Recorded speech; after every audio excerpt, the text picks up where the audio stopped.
Hi, మీరెప్పుడైనా chicken curry తిన్నారా? ఎప్పుడూ తింటూనే ఉంటారు. ఎప్పుడైనా చేసారా? మన వీడియోలో చూపిస్తున్నా చూడండి. ఈ విధంగా ఉంటుందన్నమాట చికెన్ కర్రీ. ముందుగా మన ఛానల్ చూస్తున్నట్టుగా అయితే సబ్స్క్రైబ్ చేసుకోండి, అలాగే షేర్ చేయండి. ముందుగా 500 గ్రామ్స్ చికెన్ తీసుకోవాలి. మీకు నచ్చినంత ఎంత చికెన్ కావాల్స్తే అంత చికెన్ తీసుకోండి.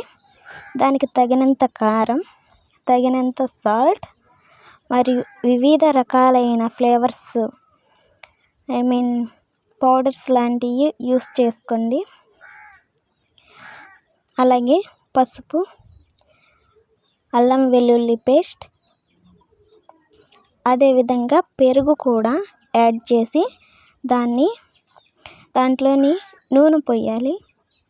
ఆయిల్ యాడ్ చేసి దాన్ని మిక్స్ చేయాలన్నమాట.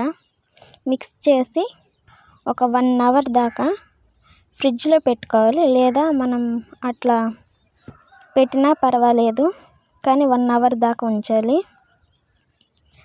దాని తర్వాత మంచిగా ఉల్లిపాయలు కట్ చేసుకోవాలి, మిరపకాయలు కట్ చేసుకోవాలి, అలాగే కరివేపాకు, కొత్తిమీర అన్నీ రెడీ చేసుకోవాలి. ప్యాన్ మీద ఆయిల్ పోసుకొని ముందుగా కట్ చేసిన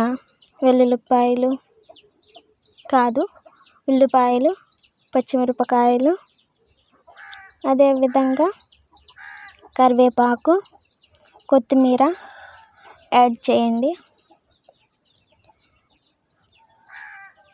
దాన్ని మంచిగా మీడియం ఫ్లేమ్లోని మంచిగా ఉడికించండి. దాని తర్వాత మనం 1 అవర్ ఉంచుకున్న చికెన్ని తీసుకొని దాంట్లో పెట్టాలి.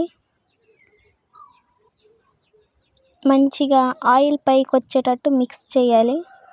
అప్పుడే మనకి చికెన్ బాగా ఉడుకుద్ది. వీడియోలో చూపిస్తున్న విధంగా మిక్స్ చేయండి. అలాగే 5 మినిట్స్ దాన్ని అట్లా వదిలేయాలి.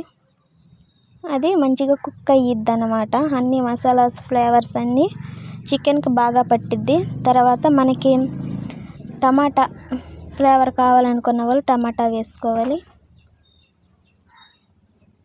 టమాటా ఉడకడానికి మరొక 5 మినిట్స్ అట్లా వదిలేయాలి.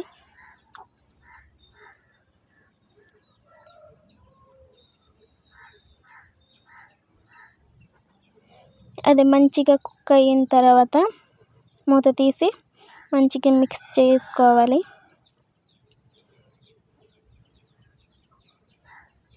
వీడియోలో చూపిస్తున్న విధంగా మిక్స్ చేసుకోండి. మనకి కావలసిన పౌడర్స్ 2 టేబుల్ స్పూన్స్ వేసుకోవాలి. ఇంకంతే, మరి మన చికెన్ కర్రీ రెడీ అయిపోయింది. లాస్ట్గా కొత్తిమీర జల్లుకోవాలి.